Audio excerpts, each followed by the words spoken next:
Hello and welcome to episode 186 of First Geek 411. Got there. It is a good day with just Shanine and I hanging out. Shanine, how are you doing? Pretty good. We survived the day after Halloween with kids. They all hyped up on Mountain Dew. Definitely. Yeah. Tonight we've got kind of catching up on Halloween stuff. We have PAX South closing indefinitely, and then we have the latest Book of Boba Fett trailer. And then we're going to wrap with our top 3 Critical Role characters, kind of to celebrate Campaign 3 kicking off, I guess 2 weeks ago now? Right, yeah. So this week will be Session 3. So I guess before we get into that, listeners, as always, you can find us at OneGeek411 on our social media. You can join our Discord server or shoot us an email at 1stgeek411 if you want to chat between shows. You can also check out our website, onegeek411.com, for our show notes and all that kind of stuff. And watch live Monday nights, 6:45 Mountain Time on twitch.tv/onegeek411, part of the post-show chats. And you can find the videos over on our YouTube. Speaking of YouTube, we had some spoopy stuff go up on Saturday, including 2 scaredy cats play Phasmophobia, and then the Midnight at the Barclay Hotel. I want to say Murder at the Barclay Hotel every time. And it's not that kind of book, but like, I just always want to say that. Kind of it is. I mean, yeah, we'll get there. And then you can also rate and subscribe wherever it is that you listen to podcasts. So I guess let's go ahead and get into what we have been up to this past week. Shanine, I guess why don't you kick us off? Okay. We started watching Lock and Key season 2. Got just a few episodes left. It's amazing. I don't know. I love this show. It's really good. And it's like Marvel, right?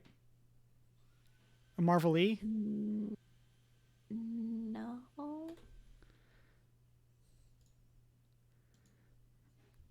I don't think so. I know that. Am I just thinking of like random other characters? Oh, it's at least graphic novel based, I guess. It is, yeah. Okay. But yeah, some fun spooks in time for Halloween. Um, Apparently I had forgotten everything that happened in season 1, but we caught back up. It was the show was really good about being like, this is what happened, as kind of as we've gone, and like I'm like, oh yeah, I remember that now. I feel So like that's me with like every Netflix show. Like I don't know what it is, but for some reason I can just not retain season to season what happened. yeah, I think the problem, I used to remember shows like really well and really detailed, and then I started binge watching things, and I don't remember stuff anymore at all. Maybe that's what it is. Like so like maybe that's why that like whenever I watch things on Disney Plus, I feel like I have a much better like beat by beat recollection compared to Netflix, Mm-hmm. and it probably is legitimately just binge watching. Yeah, Yeah. yeah, I think that's what it is. So yeah, it had like a previously on, which like gave me just enough to be like, wow, I don't remember what happened. But throughout the show, they've been like, and details about this thing that is relating to this thing that we're doing now. And I'm like, okay, this is good. So they do that really well. And yeah, just it's been good. There've been some big reveals, and it's getting exciting, and it's good. Other than that, um my husband was getting his car all fancied up and made to go super fast, out of town. So we had a road trip this weekend to go pick it up, and that was very fun and a lot of driving in one day, but it was good. How fast is it gonna go? So fast. It goes very speedy. Um, he's been driving it a lot, all the time, all the driving. It's good. Um, it like sucks you back in your seat now when you speed up. Um, and I went to our locally owned bookstore and got a fun Dracula puzzle for Nice. Halloween that I still haven't actually started, but it looks cool and I'm still excited. Yeah. You can use the same thing I say about Christmas, where like Christmas isn't a time of year, it's a mindset. Like you Mm-hmm. can just apply that to Halloween. That's what I'm going with. I tweeted today that spooky season is extended, and that's just it ends when I say it ends Yeah. now. Makes sense. Just leave your decorations up. Like they'll never And then expect the spook. yeah, and then people were all like, "No, it's Christmas time now." And I'm like, "Have you heard of A Christmas Carol? We can do both." Yeah. In chat, Deanna says all spooks all the time. Yes. Exactly. Uh, yeah, I feel like we're gonna get into like what I feel like we start every podcast. We just got here a little later, which is weather chat. Um, Yes. and I feel like that's always the weird thing about like seasons in Texas. Like for us, there's not really like a fall. Like we're almost to winter and it's like starting to get cold. And like I mean I guess we're like 2 months from winter, I guess technically.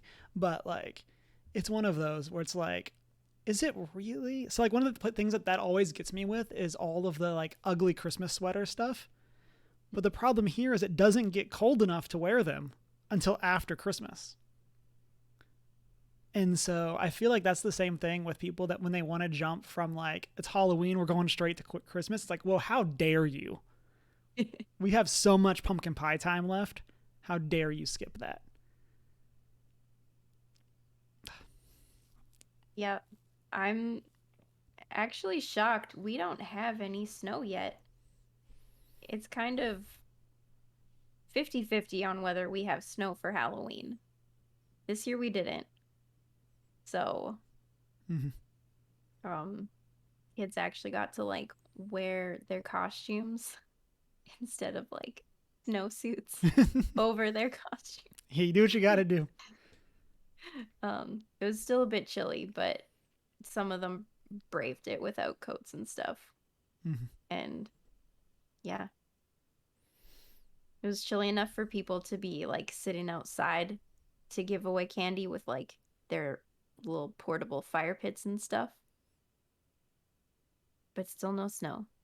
It has snowed a few times, but it's always melted like right Mm-hmm. away. I gotta say, there were some pretty awesome Halloween setups that I was seeing as we were scrolling like Reddit and TikTok. Like that's one of the things that like always gets me as someone who's like not super into holiday decorations. Like it's like these people go so all out, and I'm just like, man, that's so cool. Oh well, moving on. Um, but oh man, yeah, that's so like I saw people even just like the candy like slide of like we don't want people coming up to the door, so we just made a slide so that kids can like stand and hold their bags and candy will. It's like oh, that's so clever.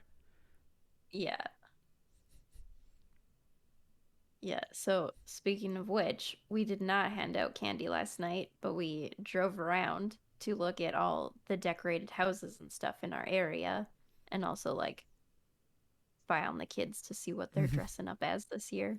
Um, yeah, there was some really cool houses in our area. There's one that decorates every year for Halloween and then kind of like transitions those same decorations into Christmas. And they've got like a giant uh Grogu and like Oh, friends. some kind of Star Wars speedster thingy. I can't remember exactly what it's called, but it looks cool. It's like very big and like their whole front yard. So that was pretty cool. And then we went and saw it's called the Walking Dead house. They've been doing this apparently every year for several years now. And yeah, it's they have like a huge yard and then it goes like into their driveway and garage and stuff as well. And they've just got zombies and like creepy just a whole bunch of creepy zombie-ish things. It was very elaborate. Yeah.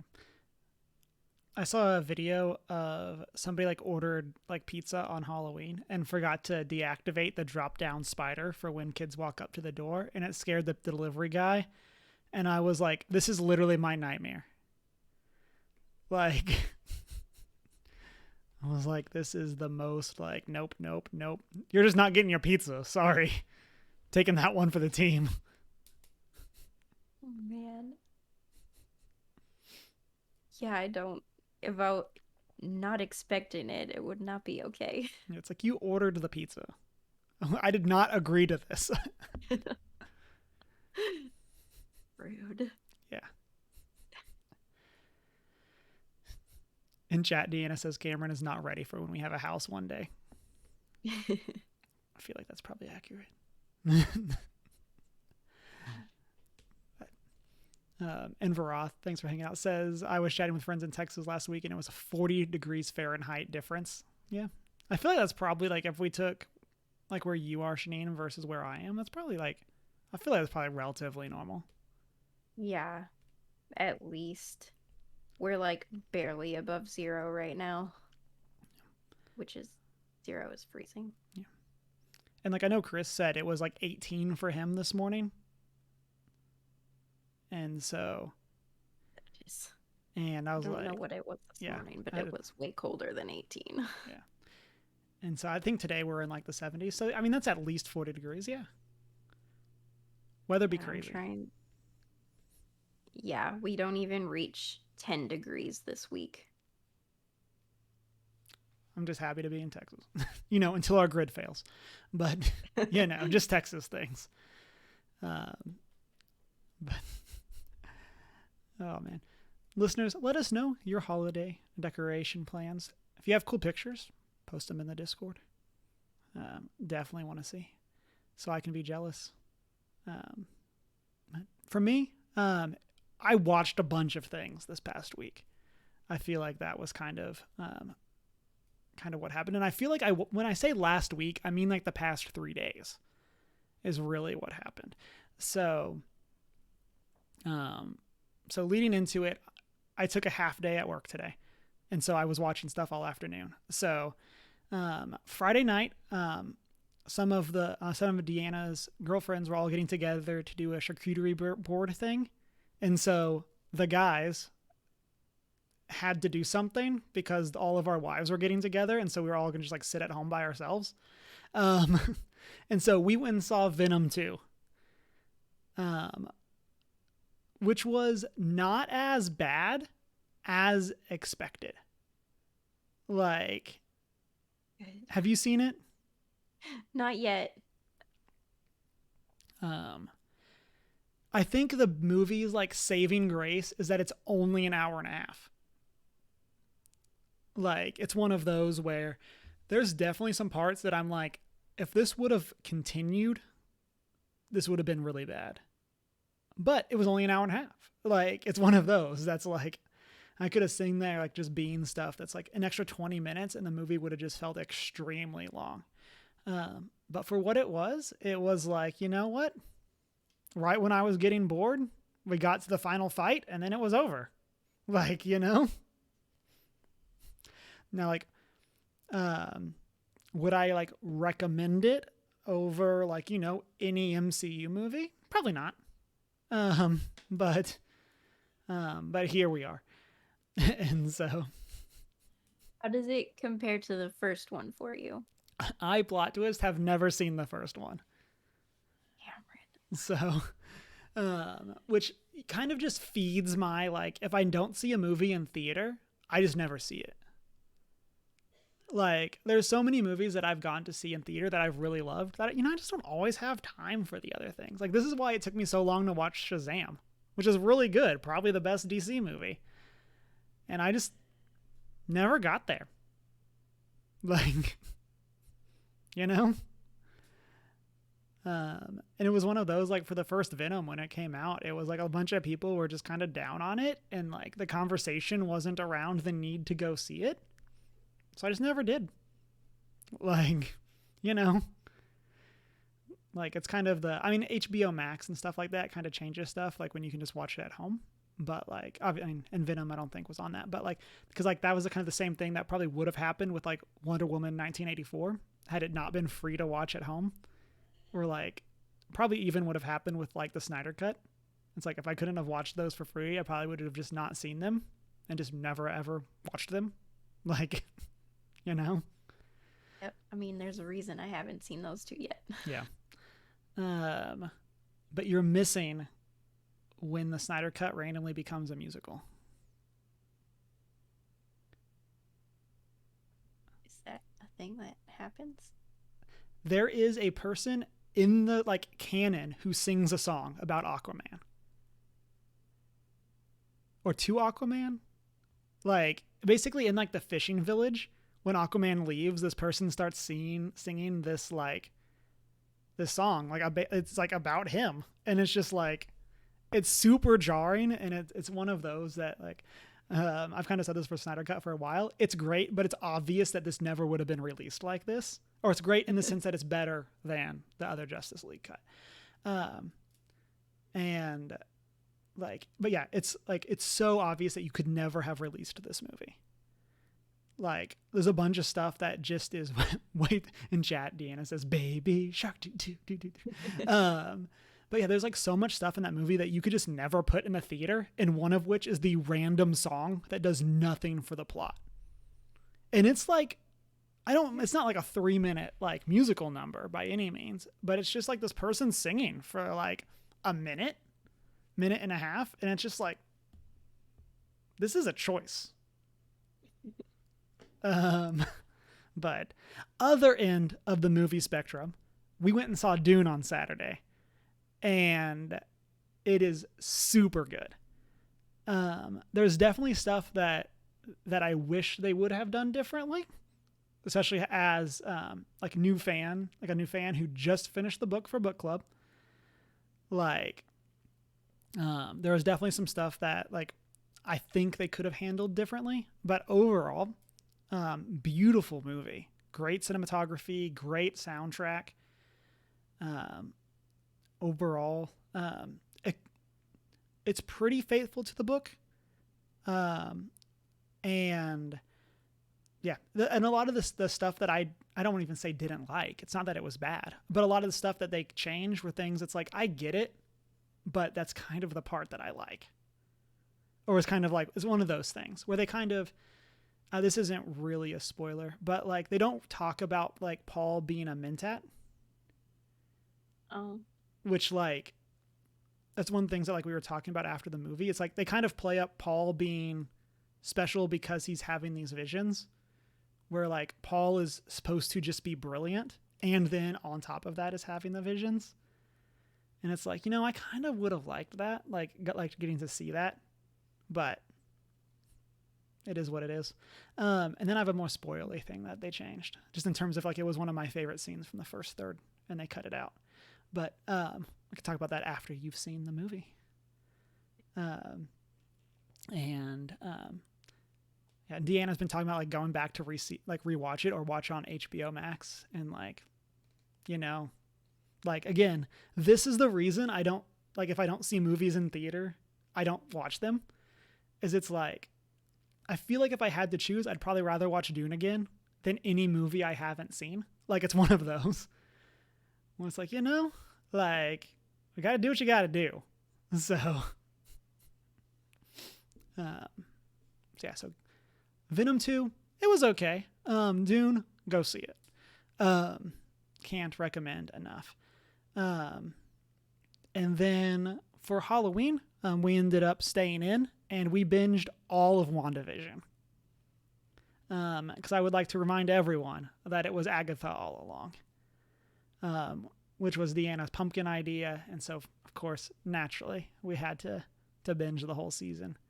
And that show's so good. Excellent choice. Yeah. I think it's my favorite of the TV shows. Yep. Same. Yeah. Like, I feel like Loki does more for, like, wider MCU stuff, but I just love WandaVision so much. I really wanted to like Loki more than I did, but I loved WandaVision. Oh yeah. And Dana says they even had a Halloween episode in Yes. WandaVision, which is even more perfect. Perfect. And so, but yeah, that was kind of what I was thinking of when we were talking about like binging shows versus like, I feel like I pretty much remembered every single thing that happened in WandaVision. And then, but like Witcher season 1, I don't really know if I could tell you a lot of what happened for that, and I loved that show. And so, I feel like there's going to be some excitement rewatching that before season 2 comes out. But then the last thing that I watched, and this is what I was doing today during my time off, was campaign 3 of Critical Role. So I watched the first session, and then I'm like almost done with the second session. And like we were talking about this before we started, man, those episodes are long. Like, this is why, like, if you get behind, it's so hard to like get back into it for me. Of I think I watched like the first 40 episodes ish of of campaign 2, and then got like a month behind, and then just never watched anymore. And so it's like I really wanted to watch campaign 3, and there were already 2 weeks out or 2 sessions out. And it's like, well, it's now or never. Like, I literally worked at home for a year and a half and just never watched enough Critical Role to catch up. So like, so I feel like I had to do this. So No, I started watching in Exandria Unlimited, and I've tried starting campaign 1, and I've made it to episode 2. Yeah. So. Yeah. Yep. It's weird. We'll talk about. I have some other like thoughts on stuff like that for when we get to our top 3 Critical Role characters. But yeah, it's just there's so much there. But I'm excited. I'm loving the way that campaign 3 is shaping up. As always, the characters are all really cool. And so I'm really excited to see where it goes. So I guess let's get into our discussion topics for this week. Shanine, why don't you start us off? Okay. Since you couldn't be at book club this week, what is your review of Midnight at the Barclay Hotel? I suddenly was like, wait, what is the title? Is it murder? Is it Midnight or Murder? Is it like... You never remember. It always gets there. And I should say, I went and watched after I got it up on the YouTube. I guess, well, I say that. I watched it today. But I went and watched y'all's conversation on it. And yeah, overall, I really liked it. I know, like, it's kind of, I think we had talked about this last week on the podcast or during the Phasmophobia stream. I don't remember which exactly, but like, it's so hard to like get in the mindset of reading, like, what would it have been like to read this as someone that age versus reading it as someone who's like, oh, they mentioned that there's this con artist in town, so clearly that's going to play a part. Like, it's one of those, versus like, well, when you're 12 years old, like, it's like, that's not going to be something that you're trained to notice as much.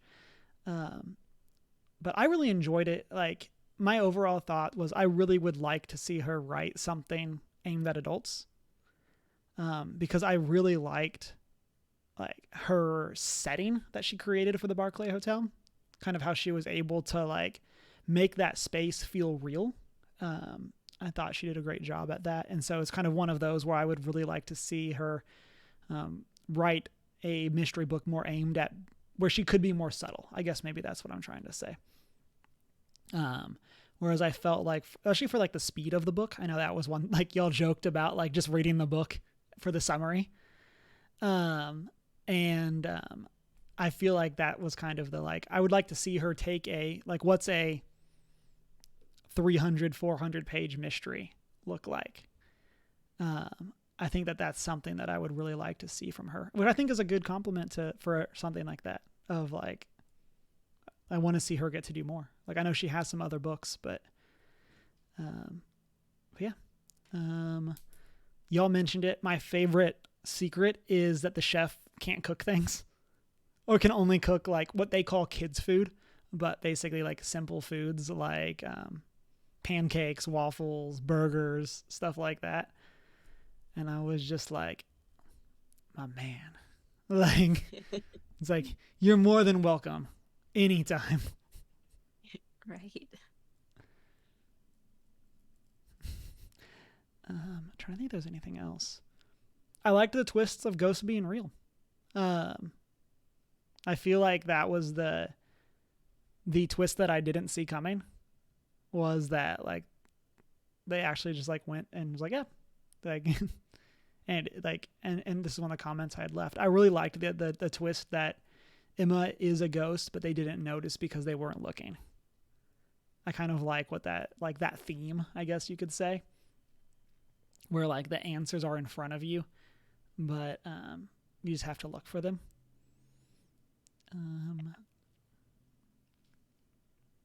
Trying to think what else y'all talked about that I wanted to chime in on as I was rewatching the video.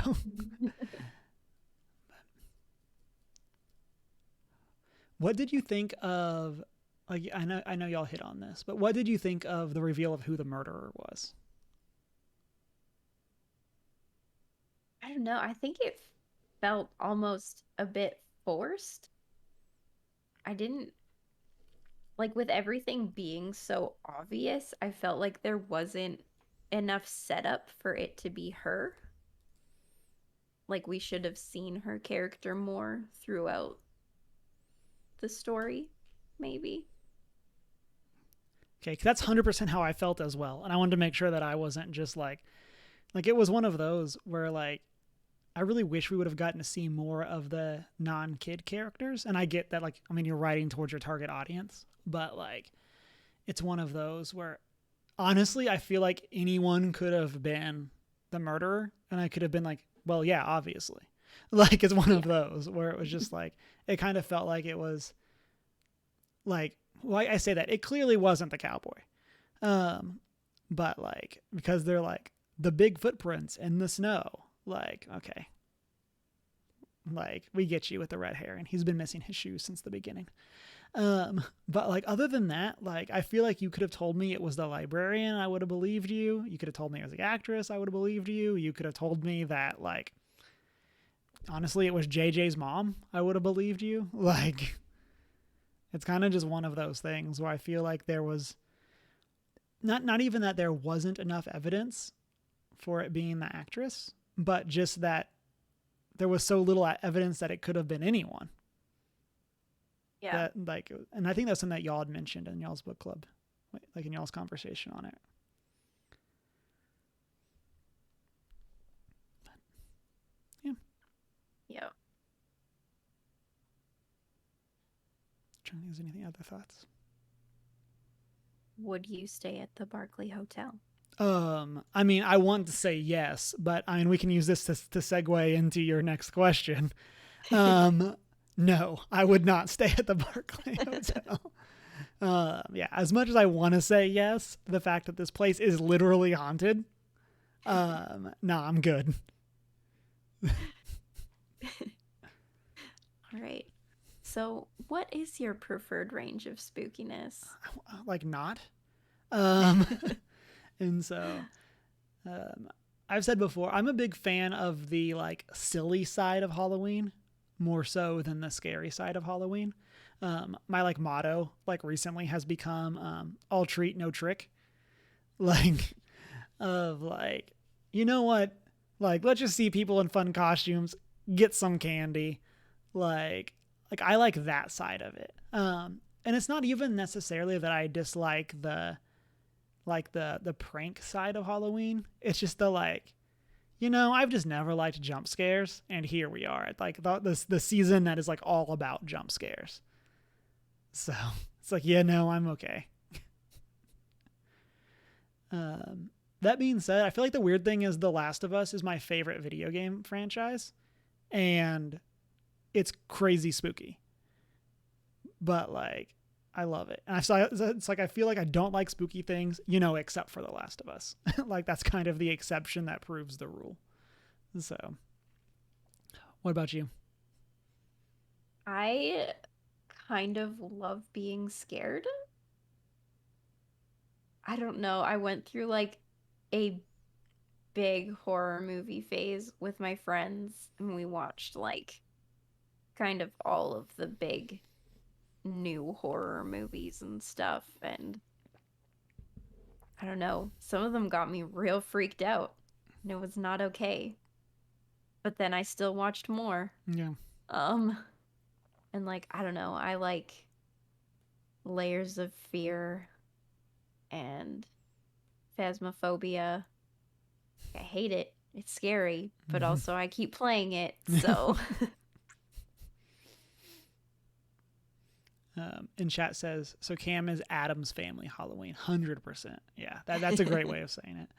And what you're saying kind of reminds me. In high school, I dated this girl who whenever her mom was gone and she was like by herself, she would watch scary movies, and it would freak her out every time. I'm like, you're doing this to yourself, like you could just not, because like that's where I'm at. Of like, we could watch comedies, you could not watch this by yourself, like in your living room when no one else is home, and you're gonna freak yourself out. yeah, super don't recommend doing it while home alone. Like that's a hard no. Yeah. That's too much. Yeah.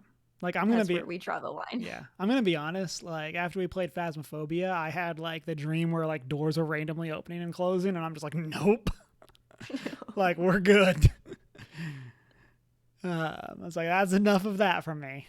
And so it was one of those. I just like woke myself up. It's like, we're ready to go. Like back to like, we're out of here. Like, it's one of those things that, yeah.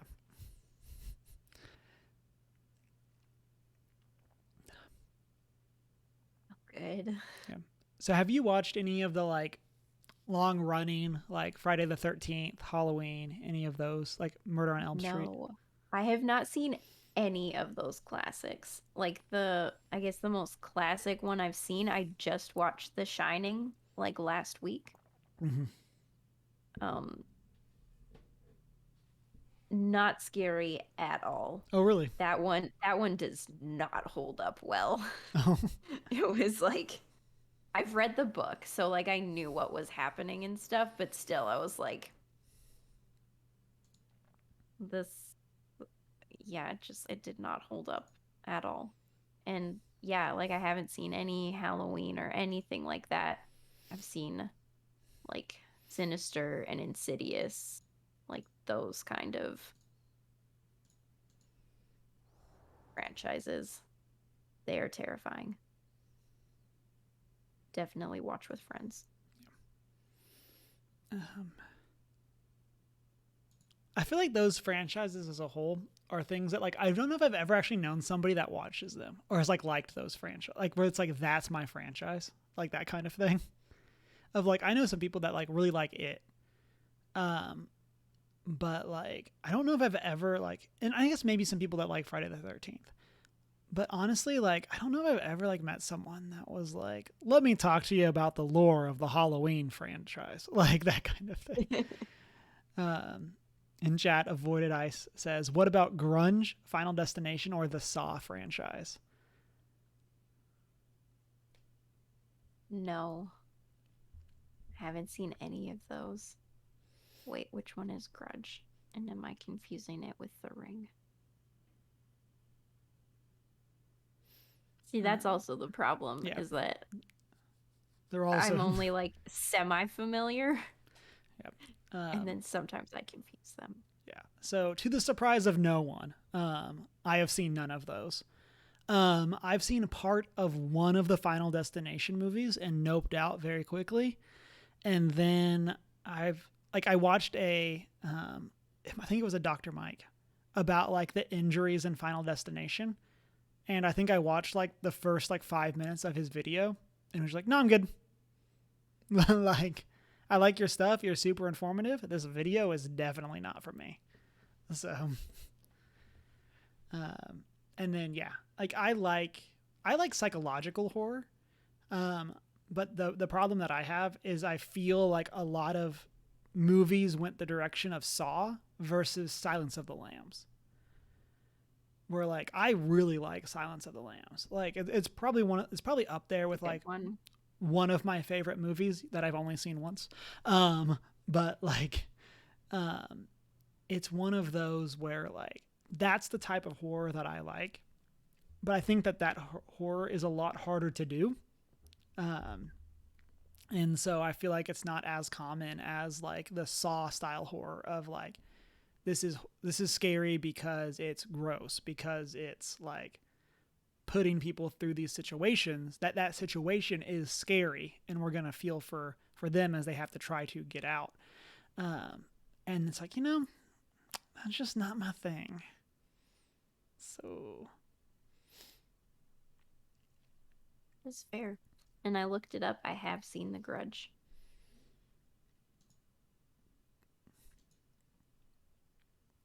Yep. Also, I'm trying to think. Krampus. That's the one I was trying to think of. Also have not seen that. That's like a horror comedy. Yeah. So if you are gonna try one, I recommend that one because it's mostly just ridiculous. I think I told this story before you were on the podcast, but I'm a big Zombieland fan. Love Zombieland. And part of it is that it was like the first movie that came out after I started college. And so it was one of the first movies that like we went to as a friend group in college. And so like there's a lot of like nostalgia for that wrapped up in my enjoyment of the movie. But like that's kind of like my peak spoopy. It's like you got zombies, you got stuff, but it is legitimately a comedy. And then when we went and watched Zombieland 2 at the Alamo Drafthouse, they do like a pre-show. That's kind of like all on theme videos. I gotta say the Dune one was crazy. But the Zombieland one, it was all just like gross zombie stuff. None of it was comedy. And I was like, I feel like y'all missed the point of this movie.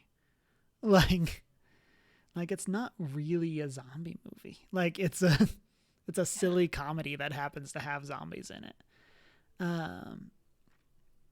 Avoided Eye says, what about Shaun of the Dead? That's on my list, but I have never seen that. What? You gotta watch it. You'll love it. I've always heard good things, and it's one of those that like kind of in that same vein of Zombieland of like, I know I would like this. Yeah. But I've just kind of never actually gotten there. Classic. Yeah.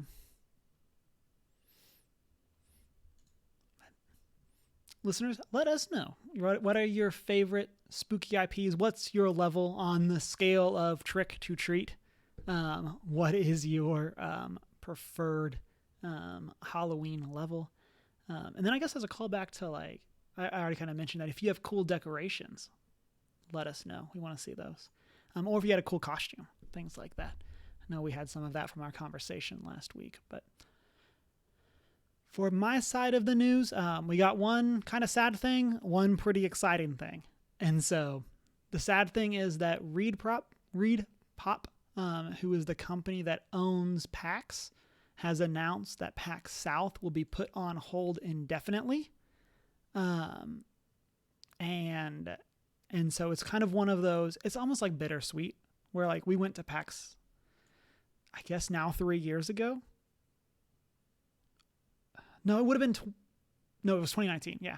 And then we didn't go to in 2020 because I was like, there will be other cons this year.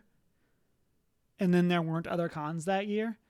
And then like now kind of, as we're a couple months away for what would be PAX South 2022, they have announced that kind of as a mix of because of COVID, because of some other issues that kind of were compounded, they have decided to cancel the show.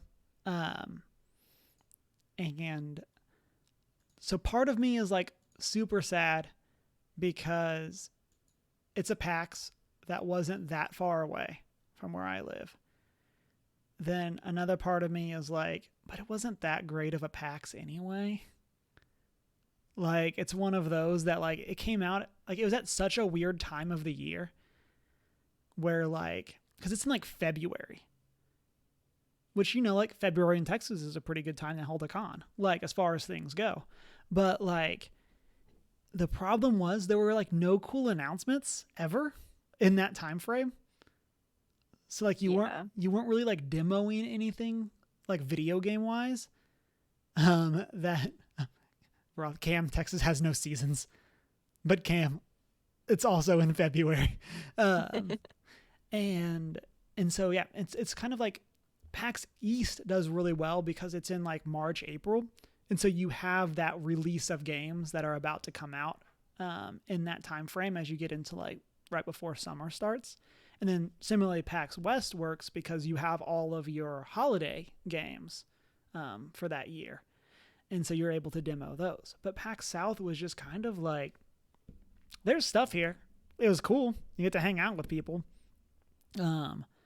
Also, I don't want to knock San Antonio, but Dallas has an international airport that's giant and that is much easier to get to. Like, why was it in San Antonio and not here? But whatever. And so, but yeah, so it's super sad. And kind of out of that, a question that I have is, what are your cool, but this isn't for me cons? Or things that happen at a con where you're like, this is really cool, but just isn't my jam.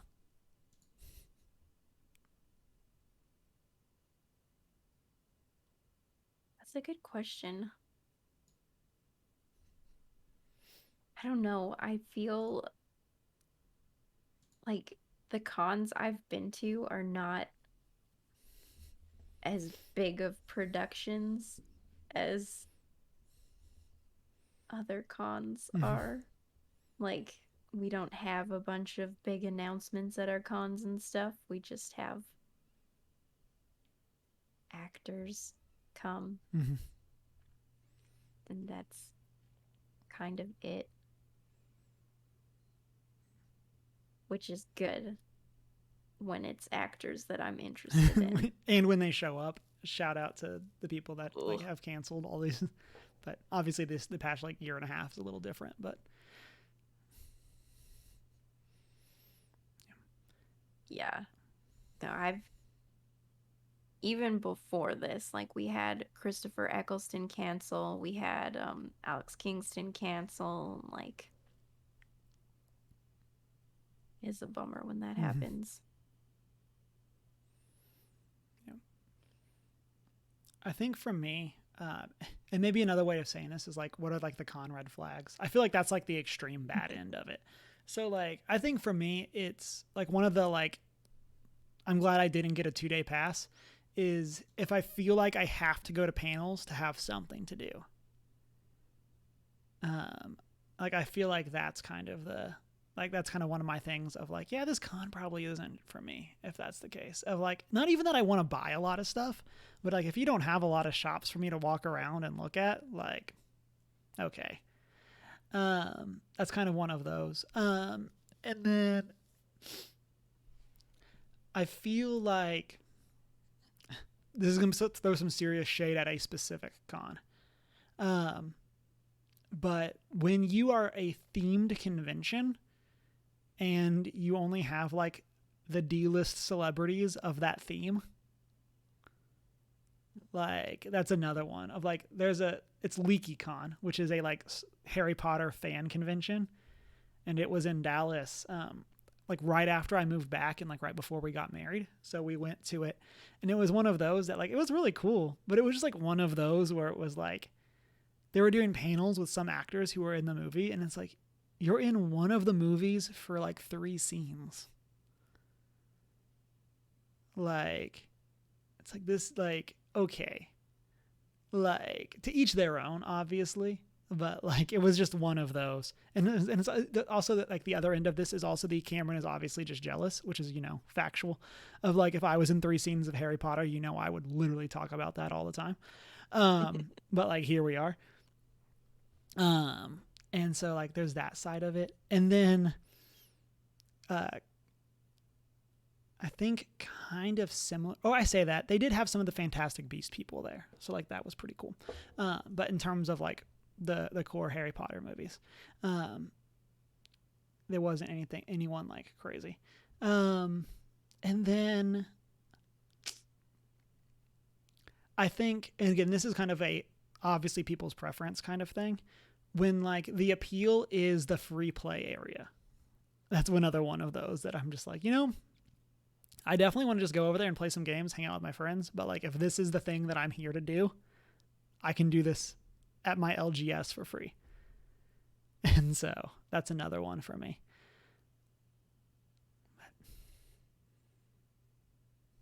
Okay. Also, on the flip side of one of yours, if there are 0 panels that I'm interested in, like, yeah. And like for me, it's like, yeah, it's like, cause it's like the middle ground of like, I want to feel like if I don't go to the panels, I'm missing something. And I also want to feel like if I go to the panels, I'm missing something. So like that's kind of the pull I want. Like I know Chris and I talked about it a lot because of like the Hob posters I have behind me, where I missed like 3 panels that Chris and I were going to go to win those. And like, you know what? Like all in all, I won stuff. So I'll take it. But like that's kind of the pool where it's like, I can try to do something cool or I can go see this cool panel. That's like the dream, is to have that mix and match versus the like, well, I've walked around the floor. I guess I'll go to a panel because I paid for a full day ticket, like that kind of thing. Yeah. And then there's, I guess, kind of like the other end of like, I don't want to like, I mean, this has kind of been negative because, PAX South is closing and that's kind of sad.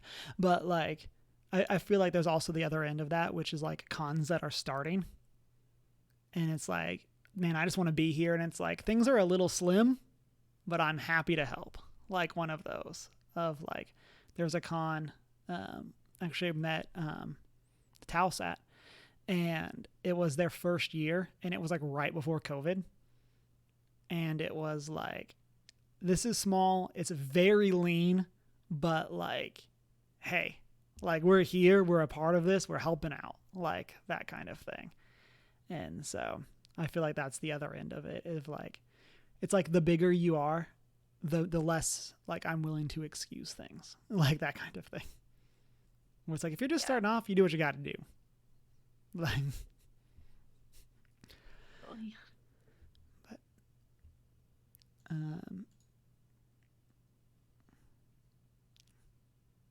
do you have a favorite panel? Like, if you think back, like, have you been to a panel that you were like, this is what I love about cons? I mean, the one with David Tennant and Matt Smith was pretty awesome. Yeah.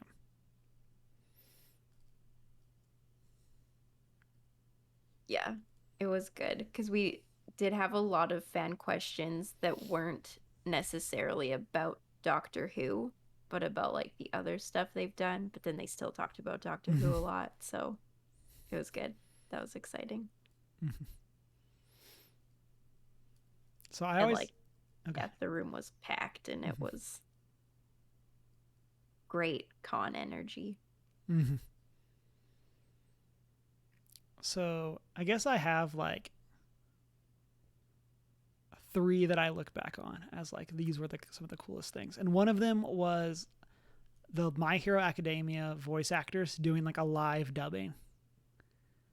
Ooh. Where they like played like muted scenes from the show and they like acted out their parts for that. So like that was really cool. It was just like awesome to see them all live. And then another one is when we were at Star Wars Celebration and they revealed had like the official like gameplay reveal of Star Wars Jedi Fallen Order,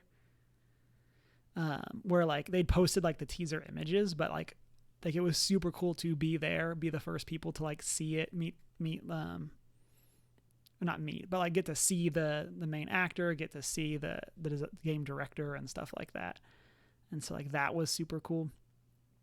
And then like the other end is one of the PAX Easts I went to, there was it was basically all of the social media reps for a bunch of different companies talking about like what not to do when representing a brand on social media. And it's like, it was super interesting to kind of hear them talk shop. And so it was like super interesting in that regard. So yeah.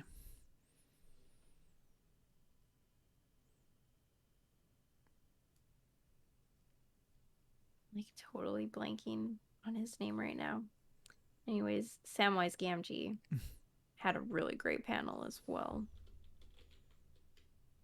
He's just like possibly the most down-to-earth human being, but then had like the craziest onset stories. Sean Astin. Thank you, chat. Yep. My brain just didn't want. He's always been Sam.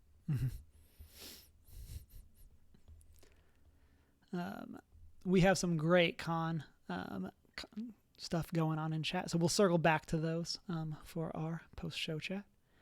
And so if you have any more great con experiences, go ahead and post those, and we will definitely give those a shout out once we get into that. The last piece of news that we have is that we got the Book of Boba Fett trailer today. Have you had a chance to watch this? I just watched it. Just watched it? Hey, nothing wrong with that. And so, where were you at with The Mandalorian, especially after season 2? I actually liked the second season a lot more than the first season. We binged both seasons, so I can't remember anything that has happened. But I like it. Mm-hmm. It's good. Yeah. That's kind of where I was. Like, I really liked it. It's one of those that I really like I'd like the side questy nature of it, where like it really feels like a video game, where like every episode is like, this week we're transporting this person across the galaxy, and then oh no, a boss fight, and I just love that. And then also stuff like obviously getting to see Ahsoka and stuff like that's really cool. And then, like, you know, we actually get to see Boba Fett do something unlike, you know, any of the movies that he was in. Shots fired. And so with that, one reason I bring that up is, had we not gotten those scenes of him in Mandalorian season 2, I would have been like zero excited for this. But because we actually got to see Boba do stuff, like, I'm really excited for what this is going to be. Do you have any hopes or dreams of what you would like to see? I don't know. I'm not like a super huge Boba Fett stan, like all of my friends seem to be, but I'm excited. It looks cool, I guess. Honestly, that's kind of where I'm at too. I don't know. I just want cool stuff. Yeah. Yeah. And that honestly is kind of where I'm at. One of the things that Deanna talked about when we guested on Mountain Nerds is that she's the type of Star Wars fan that's just as happy that there's more Star Wars. And yeah. I think that there's something awesome about watching shows with people that like, that's their mindset. Cause it's like, you know what? She's just happy that there's more Star Wars, which means we're having fun watching, like that kind of thing. And so like, that's kind of my, like, why I'm looking forward to it. I liked this quote from the trailer of course, you know, I immediately lost where it was in this article because I wanted to read it verbatim, but now I can't find. There it is. Jabba ruled with fear. I intend to rule with respect. someone is going to get shot in the face immediately after that. I'm calling it. Absolutely. Like there's no way that's like, I'm ruling with respect. Oh, okay, well, we're going to kill them. Bet you're dead. Like you're done. You're done. Calling it. Someone's going to get shot by Boba. But I'm super interested to see what this is going to look like. And yes, Deanna says in chat, let the record show, Cameron called it. And so, I'm so excited to see what this goes. Honestly, because I have no expectations. Like Filoni is awesome. And like, I assume he's connected to this project. And pretty much everything that he's done Star Wars has been great. So yeah, I don't really have expectations other than that I'm going to enjoy it. So yeah, I think for me, I know Boba Fett is a very loved character, so I'm like excited for those people, and I'm like, wow, I hope you like it. And yeah, other than that, I'm just like, cool, Star Wars stuff. Yeah. I will watch it. Yeah, and that's kind of where I've been at with some stuff lately, where it's like, I just want you to be happy, like fans of whatever. Like, I just want you to get what makes you happy. And that's kind of like that. But you saying that made me think of that. Of it's like Deanna's brother is a big Boba Fett fan, and it's like, I just want you to enjoy this. Like, that's where I want to be. Is like, I want him to be like, this is a good representation of the character I love. I'm like, I just want to believe. Yep. Listeners, let us know. What are your hopes and dreams for the book of Boba Fett? Also, is there going to be a literal book? Let us know. Some announcements before we get into our top 3. Stream schedule for the week. Are you going to be able to stream? Yes, I will be streaming more of Little Nightmares tomorrow. Nice. And then I don't know where Chris and Emma will be at, but so they may be on. I will not be streaming on Sunday because we will be at a wedding. So I might try to stream a different day. I'm not 100% sure, but I will not be streaming in my normal time slot. And then y'all announced it at the end of book club, but on November 18th, we will finally be doing The Ruby's Curse by Alex Kingston. After like 5 months. And so we'll finally be there. Finally. And so it's happening. So I need to get started. And then we are doing that not on the last Thursday because the last Thursday is American Thanksgiving. So we'll be doing that the week before. So Thanksgiving. Yeah. Who has Thanksgiving on a Thursday? On a Thursday. It is super weird. Like, I feel like that's the weirdest part of American Thanksgiving. Is like, why is it like, who picked this? Like, why not put it, like, if you're going to just pick a day of the week for it to be on, why is it not always Friday? Like, it just feels like that. Or put it on Monday. Like, then people have the whole weekend to prepare or whatever. But like, why is it Thursday? I don't know. I don't like it. But things I do like are Critical Role characters. And so for our top 3 list of this week, we are going to be looking back on, I guess, technically all 3 campaigns and side stuff. Everything is on the table for our top 3 characters in the loose Critical Role cinematic universe. And so if you're hanging out with chat, let us know who your favorite characters are. I feel like, this is one of the things I referenced earlier, I feel like there's a weird thing about being like, I like this character, when it's like, I haven't seen all of like one of the campaigns, But at the same time, I've watched 40-ish episodes, which, is like over 100 hours. And it's one of those that I feel like is super weird. And so I'm going to just go first with this one, and that's Jester. Laura Bailey's character from Campaign 2. Like, I really like Jester, but I also have literally no clue what happens to that character in the last, like, 2/3 of Campaign 2. So hopefully, like, Jester doesn't become like a mass murderer and like literally the bad guy. And I regret saying this, but like, I really liked that character. I like the take on, and I guess kind of with this, like, let's talk about maybe why you like that character as well, which I assume we would probably do anyway. But for me, I like Jester because she's such a fun take on the cleric. Of like, she's very like, not stereotypical, like, oh, I'm the healer. And so I really enjoyed that take.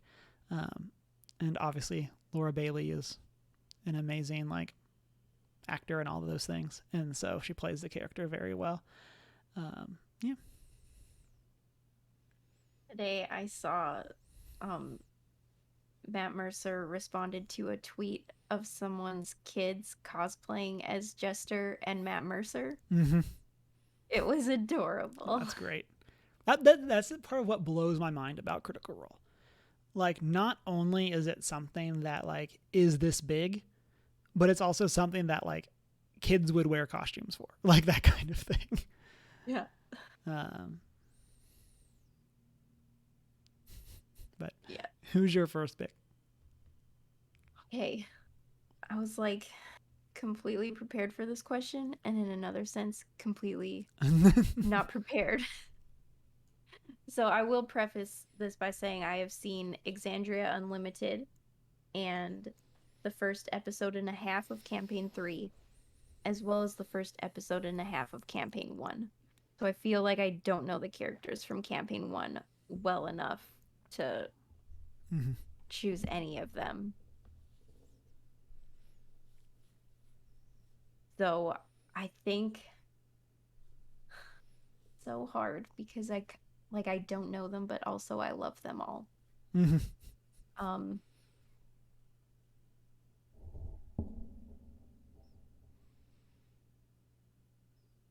then I have to decide if I like the character or if I just love the actor. Yeah, it's the wait. That's how they get you.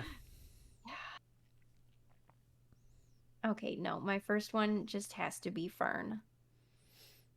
I love Ashley Johnson and I love Fern.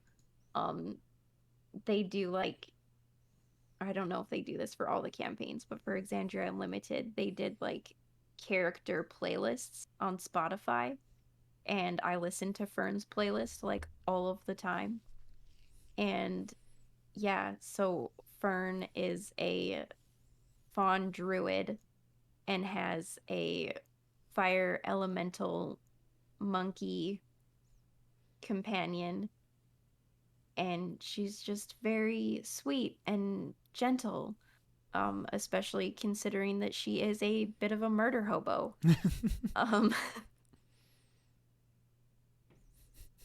It's amazing. It's so good. Love everything about it. So Fern is also on my list just from the beginning of Campaign 3. And honestly, that, like, I already wanted to go back and watch Exandria Unlimited, but like, you have to. But like, knowing that, like, it's more Fern, like, that gets me even more excited. And one of the things that I think is weird about Critical Role is because Ashley Johnson is kind of famous on like a different level than the rest of them. I feel like that is always super weird for her characters. Of like, I really liked Yarsha, but then at the same time, like, Ashley's in like New York filming like half the time and isn't able to be there with everyone.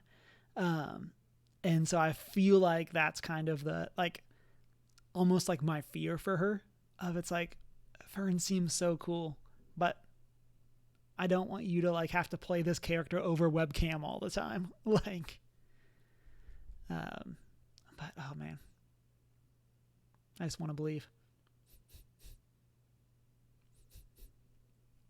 You will love Exandria Unlimited. Yeah, oh, I need to just watch it. But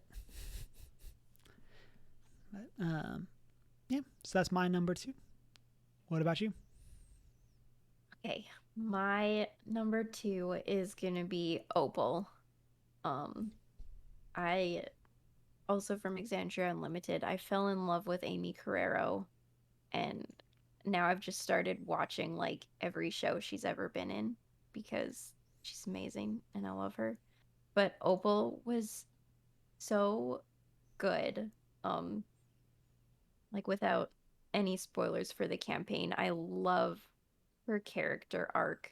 Like, and just all of the emotion that was infused into Opal's journey. It was really good. And I don't know, I heard that a lot of the Critical Role fans at large like did not like Opal and did not like Amy Carrero, and I'm like, y'all crazy and wrong. It's great.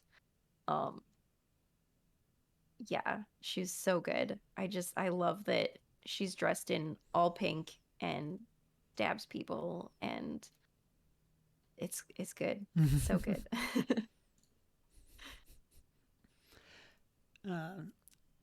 So for my number 3, I accidentally had a typo where I just wrote Sam instead of Scanlan. But at the same time, like, and honestly, I feel like it's one of those where part of why I like Jester is because she's so different than the stereotypical cleric. I like Scanlan because he is so much the stereotypical bard, and Sam just plays it so well. And then like even campaign 3, shout out to Fresh Cut Grass, which is like the most ridiculous thing. And one of the things that you mentioned too is it's like it's kind of hard to separate the character from the actor for a lot of why you like these. I think a lot of it too is it's hard to separate the character from their other interactions. Where like I like Scanlan, but I really like Scanlan and Grog. And like those interactions are some of my favorite moments in campaign 1, to the point where like I've kind of gone to like find the fan cuts of their they're the best Scanlan Grog moments and just watched those.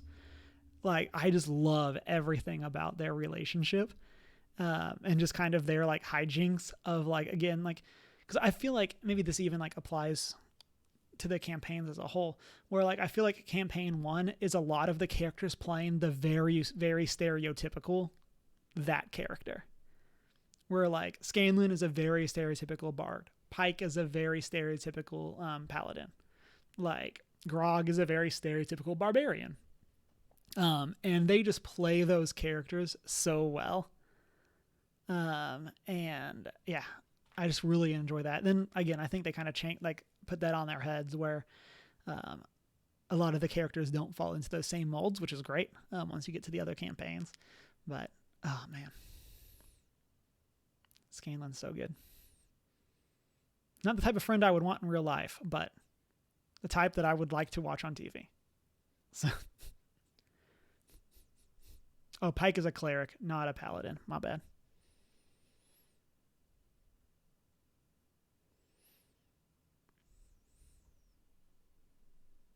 Okay, well, I will give a special mention to Orm slash the romance between Orm and, why is my brain, Dorian.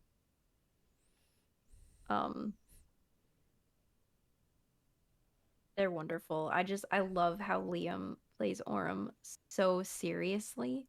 And like that was my first introduction to him. And I'm like, oh, Liam's just very serious. And then he would break character and make the most ridiculous joke. And I was like, what is happening right now?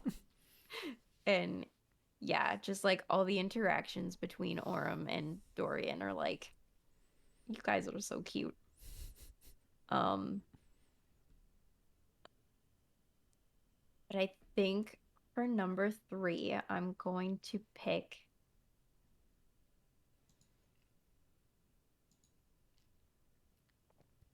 I can't decide. Oh man, I think Imogen from campaign 3. I'm so interested in her character's backstory. We know so little about her character, and I feel like there's a lot going on. And I love the way Laura Bailey plays her. Like she's so sweet, and I love it. Yeah, she's very like Southern, and it's great. Yes, it's so cute. And so yeah, it was very not what I was expecting when they had her like start and like the two sorcerers are hanging out. Like, Yeah. oh man. But from chat, we have some great call outs. So we have, I lost them. Varoth says Caleb, Jester, and Percy. And then Avoided Eye says Matt's character, Dariax, and Amy's character Opal are amazing. And Fern is such a perfect fit for Ashley in both campaigns. And then later on, we get some call outs for the Scanlan Grog interaction as well as the Grog Pike interactions, which are also great. And so, again, it's one of those I'm so excited for campaign 3. And then I'm also like, how far am I going to get? Am I going to make it through? Yes, we can do it, We can persevere. We basically, we just have to, we're like accountability buddies. But for watching Critical Role, and so, oh the important things in life. And this is why having a Discord is nice. Varoth is with us, so we're all on the same page. Of like, this is just us hanging out. We have the Discord. We got to chat about it. Of course, I'm only watching on YouTube, so I can watch it 2 times speed. So I'll be behind, but it's the thought that counts. But I guess with that, that wraps up our top 3 list, as well as wrapping up episode 186. We will be returning. Not 100% sure what we're doing next week. We might do something a little different. But we will be back eventually with our top 3 specific movie genres. Since Emma couldn't be on tonight, we didn't want to do that top 3 without her. And so we'll be returning with that soon. And then it's been a great week. Shanine, thanks for hanging out. Listeners, as always, you can find us on our social media as OneGeek411. Join our Discord server. Shoot us an email at 1stgeek411@gmail.com. You can check out our Redbubble store. And then you can watch live on twitch.tv/1geek411 or check out all of our backlog from about the past 2 years at this point. Year and a half? No, year and change, because we started in September. So just over a year over on our YouTube. You can rate, subscribe wherever it is that you listen to podcasts and check out more of the backlog there. And then you can check out our show notes on our website, onegeek411.com. And then if you want to find out when Spoopy season officially ends, you can find us on our personal social media. I'm on Twitter at The Hoot and Howl or Instagram at Hoot and Howl Tales, TALES. And then I'm Hugh Marwittel, and it's been a great week. Read a book.